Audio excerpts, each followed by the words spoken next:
everyone. My name is Evie Lupine. Welcome back to my channel, and today I have another video for you all. Today we are actually revisiting a favorite subject, which would be position training. I did a video on this subject a couple of years ago and I was just never happy with the end result, so I wanted to go back to that today and just refresh all of that information, because now I have so many more resources, more experience myself, and I think overall it's just going to be a better video. So if you want to know what position training is in BDSM, why people do it, where it comes from, and how you can start to try it out for yourself regardless of your previous experience, ability level, or even distance from your partner, we are going to be going over all of that and more today. So first of all, we should probably define what position training is and where it comes from. So for me, how I define position training is that it is a type of BDSM activity where the S type is assuming usually predefined poses at the direction of their D type partner. This is sometimes also referred to as slave training or slave positions, but I don't like to use that terminology because for me, I really want to emphasize that anyone, regardless of your type of power exchange you're doing, what level you're doing it at, I think anyone can potentially engage in this. I think you can even do this if you are just doing some topping and bottoming for a scene as well, and that is also totally valid. That being said though, I do want to recognize that the origins of position training does come from the gore lifestyle, which is based on the World of Gore novels from John Norman that come to us all the way back from the 1960s. And in that lifestyle, which is kind of part of BDSM, kind of not. It's like there's an overlap there, but not 100%. Some people consider it totally separate. Other people see it as one flavor of it, more or less, but that's a whole other video, a whole other subject to go into on another day. But in that lifestyle, all people that are S-types are slaves, also known as Kajira. And so, of course, that is where we would get the term like slave training, slave positioning from, is because of that origin. What I can't figure out though is how this made the leap from the gore lifestyle into the larger BDSM community. I could not find any solid evidence for how that happened.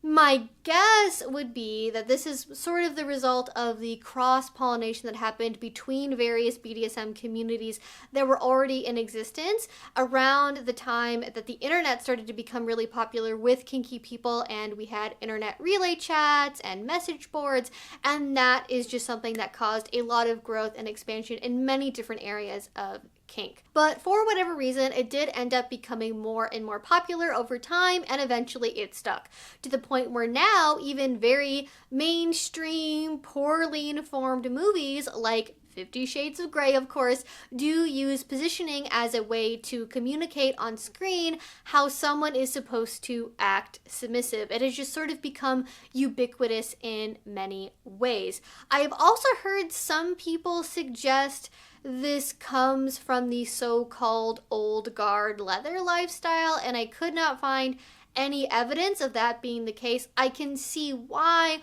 there might be some overlap there because, and again, not to get into an entire secondary history lesson here, the old guard leather culture does have a lot of influence from the military even today, because many of the original founders were veterans and servicemen themselves. So of course there's going to be that influence from military discipline. But from what I can tell, what I've been able to read, there wasn't any kind of codified expectation or practice of learning particular positions for the sake of it and having it be a type of training regimen. But putting the history book to the side for now, why is it that someone would want to do this? What is appealing about training positions? It's just like kneeling, right? It's just like being on your hands and knees and standing at attention. Like, what's the really big deal about that, you might be wondering. And actually, it can be so much more than meets the eye.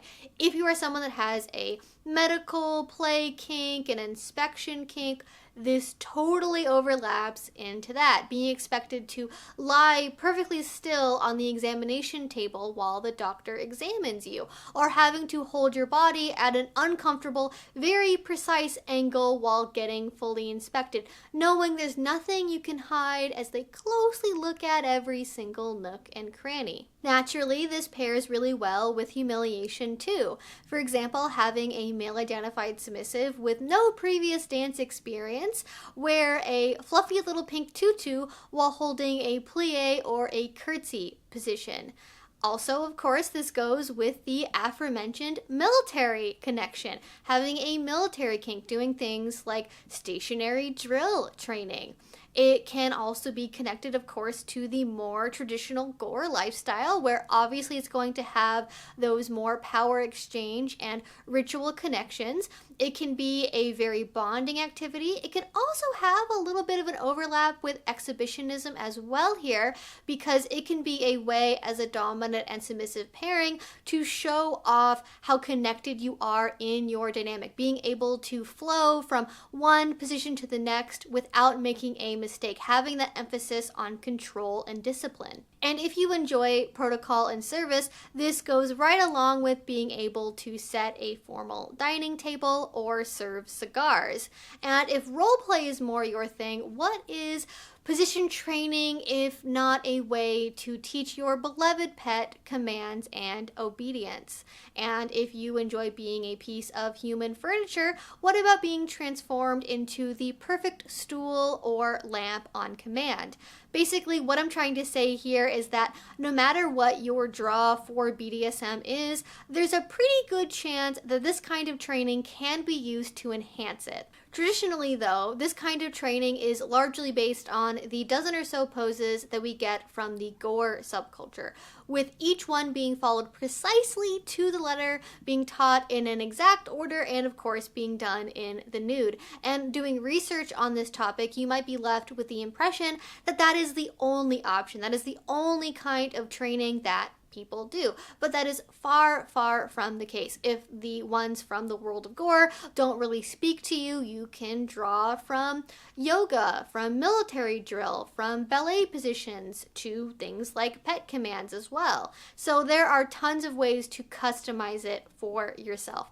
Also as well, maybe you don't like being in the nude. Maybe you hate being super cold and you don't want to mess with that. Well, don't worry, you can also modify that too. Maybe you feel more comfortable doing this in your favorite onesie or a set of lingerie that your dom picks out. Or maybe you want to just have some socks and knee pads on. That's totally okay. And basically, don't be afraid to try new things and experiment and find what's really going to work for you. Because as far as I'm aware, there is no position examination board that's going to revoke your license if you are teaching unorthodox positions or modifying the poses in some way. It's all totally okay. I think it's better to focus on what is going to have the most benefit for your dynamic, what is going to really speak to you and serve you, and focus on finding what that is and really honing in on it, instead of trying to follow someone else's list that they made up for themselves on the early internet some 30 odd years ago. That being said though, how can you get started with position training? Like everything else in BDSM, I really recommend going slowly here, especially because this usually doesn't involve a lot of direct physical pain. People tend to get super gung-ho really fast and just go, this is awesome and great, I'm gonna learn all the poses right now tonight, all 12 of them. And that might not be the best idea. It can be really easy to forget them, especially when you are not taking the time to really absorb each individual one, and that doesn't really give you a lot of opportunity to more deeply explore the meaning of that pose for you and how it actually would work in your relationship. So what I would do instead is focus on learning one pose at a time. I'm assuming here that you do have a partner, but you can also do this solo, in which case just talk to yourself and figure out what you want to do. But if you do have a partner, the way that I would do this is you talk about one pose you want to learn. things like kneeling are really popular as a primary choice. Talk about the details of what that looks like. What kind of kneeling do you want to do? Do you want to have your palms up or your palms down? Do you want to have them up in the air or resting on your legs? Do you want to have your eyes straight ahead, making eye contact, or keep your eyes downcast? Experiment with what exactly it is that you want and think about, what is the purpose of this pose? When would we be using this? What kind of feeling are we trying to elicit from doing this posture? And just take some time to practice it. This isn't something that really necessarily takes a ton of time to get down. It's more about the repetition. So for example, learn what kind of pose you want to do, talk about those details, and then just spend a couple moments every day in that pose, really trying to connect with how that's making you feel. Do it maybe when you get home from work or right before getting into bed. Whenever you have a spare moment of alone time, especially with your partner, to try this out, just take advantage of that. Do that for maybe 5 days a week, and then reflect and talk about how it made you feel, how you maybe want to modify it, and then keep going from there. If you want to, put that one to the side and learn a new one. And then after a couple of weeks, a couple of months, you're going to have a whole repertoire at your disposal of so many different postures. And they're going to be customized to you and your relationship, which is totally awesome. Who doesn't want to have a unique thing that's just for them and only based on their relationship? Not what someone else on the internet is trying to tell you, every submissive needs to learn this pose or else, because that's just not really how any of this works, to be honest, and I'm kind of sick of ideas like that personally. But not to get too much on that soapbox, I would also remind you here, it's a really good idea to make flashcards, maybe have a shared Word document, something that you can both go off of as the dominant and the submissive to remember what the poses are, because especially when you are getting into 12, 20, 25 poses, it's really easy to forget those first couple of ones when you are so busy chasing after what the next new cool thing is going to be. Also consider not just what postures you want to train, but how you want to train them. Do you want to go with the original names from the Gore novels? Do you want to have things based on numbers or hand signs, or maybe a description of the pose in a foreign language? And again, practice how that's making you feel, because I know for me, it feels really different and it helps me access different headspaces if my partner says, "Pet, sit," versus them maybe ringing a bell once and then saying 1, or ringing the bell twice and then saying 2. So think about different ways that you can modify that, especially if you are someone that has a dynamic that has many different headspaces in it. Maybe you want to have positions that you are doing when you're a pet, or when you're a slave, or when you are little. And the way they're said helps you cue in to what headspace your partner is trying to steer you towards. Now, in a more traditional training arrangement, the dominant typically already has pre-set out what postures they expect their submissive to learn. They get taught all of them in the same order, and every submissive that dom trains is going to learn all of the same poses. And that can be fun to play with. Sometimes you want to have what feels like a really formal, concrete, this is exactly what I should be doing. This is the formal training process in order to become a submissive. Again, that can be super fun, but you don't have to be limited by that approach. It doesn't just have to be the dominant picks out and directs the submissive what to do. As the submissive, you can present a new pose to your dominant as a gift, if your dynamic allows for that kind of thing. It can be something that you developed specially just for them because you know it's going to please them. Or you can do it in a more egalitarian way and work together, like I talked about earlier, to develop something that's going to help both of you with your headspaces and reinforcing your dynamic. And this also gives me the perfect opportunity to bring up a very important point, which is anything can be modified to suit your body and your comfort level.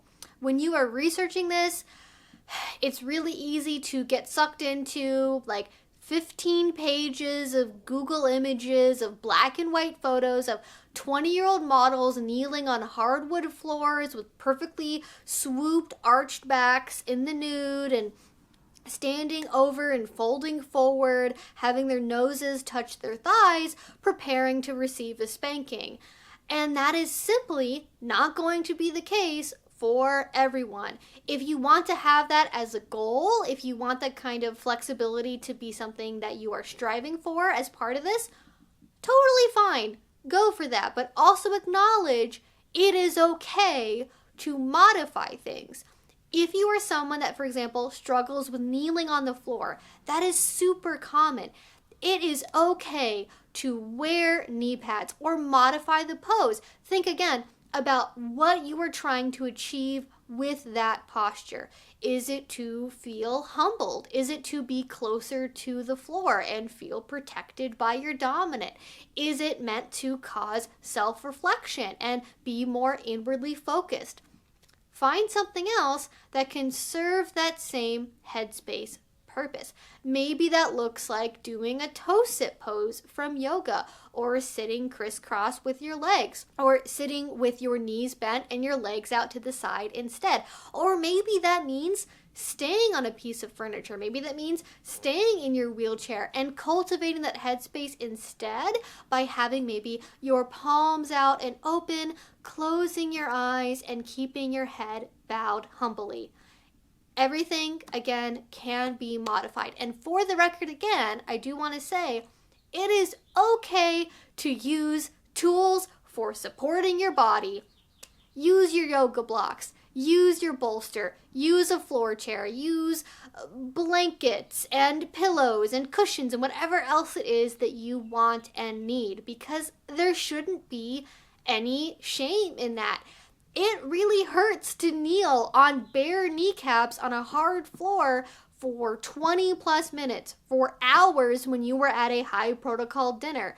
And actually, I would argue if you are using something like a special pillow just for you to kneel on as the submissive, that can really help you focus on being in your role. I know many people that as part of a ritual they do in their household, they have a special custom embroidered kneeling pillow just for their sub to use. And I think that is wonderful and beautiful. Also keep in mind that what is going to be comfortable for your body is going to vary from day to day or place to place. So maybe for you it feels okay to kneel at home on your really soft, high-piled carpet for 20 minutes, but the concrete at the dungeon is a no-go. And maybe at home you would be comfortable doing it naked, but when you are at the dungeon, you prefer to wear a little bit more clothing. All of that is totally okay. It's important to have a way within your dynamic to respectfully communicate those modifications that you might need or want in that moment, and just try to find a way to talk about that and have that need recognized. It's not trying to get out of like a difficult thing. Like we're not trying to cause joint injuries here, people, which is a very real thing with kneeling, and I hope your dom doesn't want you to get an injury from something like this as well. So embrace those modifications if you would find them helpful. Now, I did mention having a custom embroidered pillow to kneel on, and the purpose of something like that is often cultivating ritual, and ritual can be a really core way of incorporating this kind of training into your dynamic. Maybe you have a ritual where every morning or before you go to bed, you kneel on the pillow for a short period of time and reflect, or maybe you assume some other kind of posture.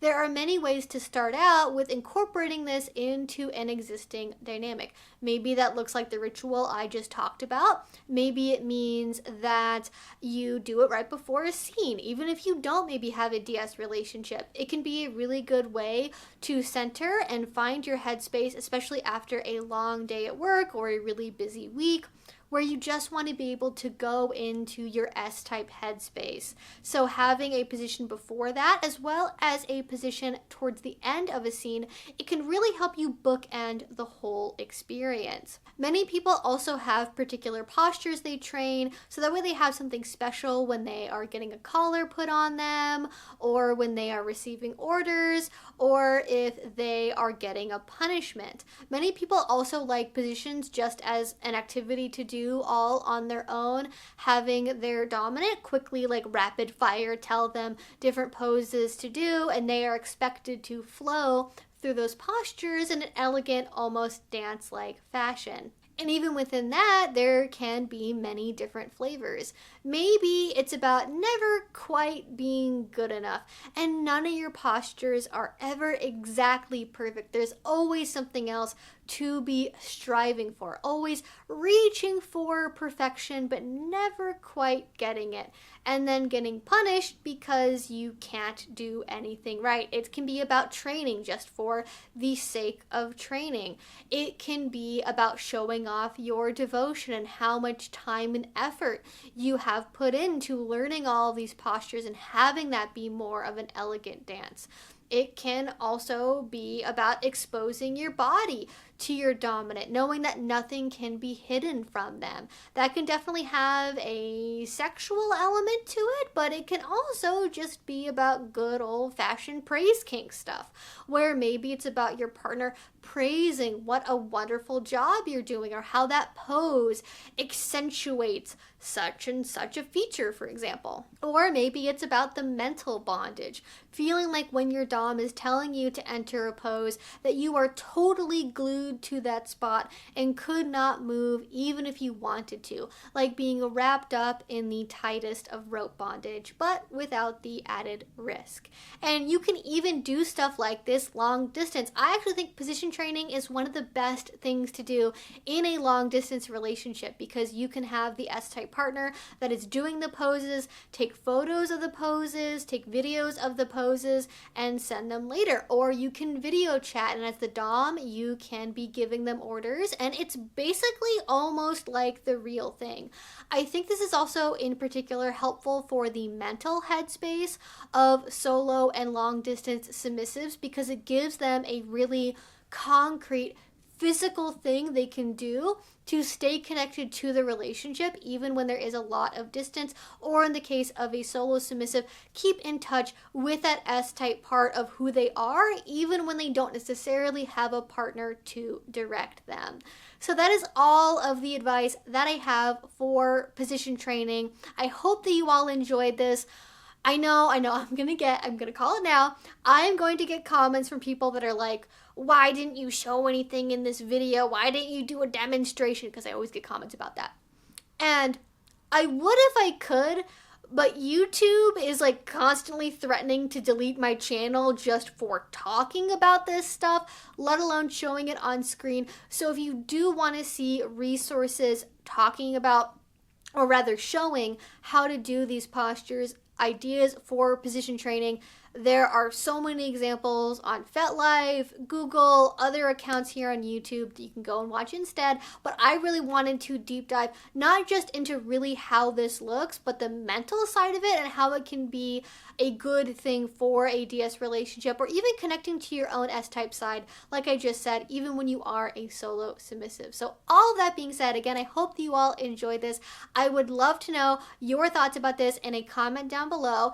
Is this something that you do in your relationship? How do you enjoy it? What do you do? Do you follow more of that gore lifestyle approach, or do you have your own way that you do this? How have you customized your position training? Any other comments, questions, anything else, you can go ahead and leave again in a comment down below. If you did enjoy this and you want to see more from me, please do subscribe. I make videos twice a week about all sorts of kink and BDSM related topics. And finally, if you want to support my channel, the best way you can do that is with Patreon. A link to that will be down below. If you do already support me there, thank you so much. It means the absolute world to me. And until I see you all next time, I hope you have a great rest of your day and a great rest of your week. Bye-bye.